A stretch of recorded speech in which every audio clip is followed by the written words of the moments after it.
Kita ke sorotan lain, Saudara. Usai dipecat tidak dengan hormat, penyidik Polri menyerahkan berkas perkara pidana anggota BRIMOB penganiaya pelajar hingga tewas ke Kejaksaan Negeri Tual.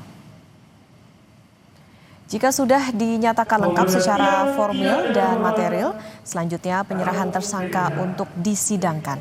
Bribda MS dijerat pasal berlapis UU Perlindungan Anak dan KUHP tentang penganiayaan yang menyebabkan kematian dengan ancaman pidana maksimal 15 tahun dan denda maksimal 3 miliar rupiah.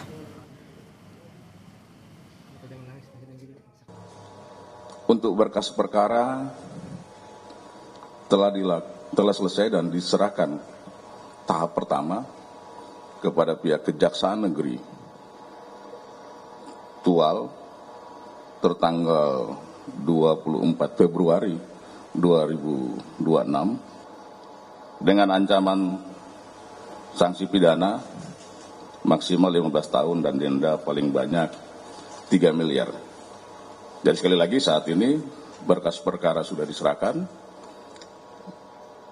dalam tahap penelitian oleh kawan-kawan jaksa penuntut umum.